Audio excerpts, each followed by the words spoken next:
Bom, pessoal, a aula de hoje vai falar sobre os estados físicos da matéria. Você sabe que a matéria ela se encontra em três estados físicos: o sólido, o líquido e o gasoso. Exemplos: o talher que a gente usa para comer, por exemplo, o garfo, ele está no estado sólido. A água que a gente consome está no estado líquido. O ar que a gente respira está no estado gasoso. Mas por que a matéria fica dividida em três estados físicos? Você já parou para pensar? Existem algumas coisas que a física explica com relação a isso. E isso é que nós vamos tratar na videoaula de hoje. Como a matéria muda de estado físico, por que ela muda, como é que as moléculas elas se comportam nesse processo de mudança de estado físico, né? Então nós vamos ver agora. Acompanhe aí. A bebida que tomamos está no estado líquido. A matéria em estado líquido se adapta à forma do recipiente qual está, e o volume é sempre o mesmo. As partículas estão sempre separadas, elas sempre podem se mover.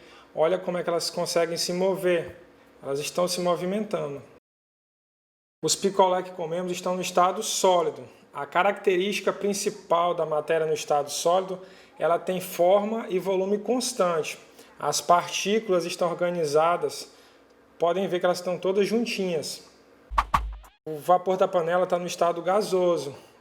A matéria no estado gasoso, ela pode mudar de volume e de forma, dependendo do recipiente a qual ela está. As partículas, elas estão separadas. Veja que o movimento delas é bem intenso aí, ó. Ponto de ebulição é quando uma substância passa do estado líquido para o estado gasoso. É chamado assim, pois quando o líquido é muito aquecido, ele começa a fazer bolhas, então entra em ebulição. Cada elemento químico tem como propriedade seu ponto de fusão ou seu ponto de ebulição. Ou seja, uma temperatura específica muda o estado da matéria de um estado sólido, líquida ou gasosa. A água, por exemplo, para que ela vire gelo, tem que estar numa temperatura específica, ou seja, de 0 graus Celsius. Essa temperatura, então, é o ponto de fusão da água. Para que a água vire vapor ou gás, ela precisa estar em uma temperatura específica, de 100 graus Celsius. É o ponto de ebulição da água. Se uma substância é encontrada na natureza em estado gasoso, precisará de uma temperatura baixa para passar para o estado líquido.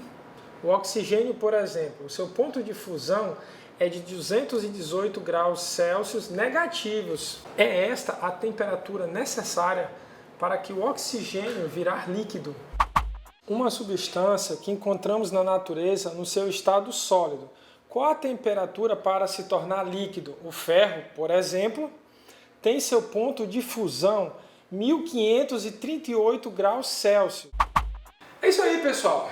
A gente viu um pouco dos estados físicos da matéria. Na próxima aula, a gente vai entender essas mudanças, por exemplo. Qual é o nome da mudança do estado gasoso para o sólido ou vice-versa. Então, acompanhe aí as próximas aulas. Aquele abraço.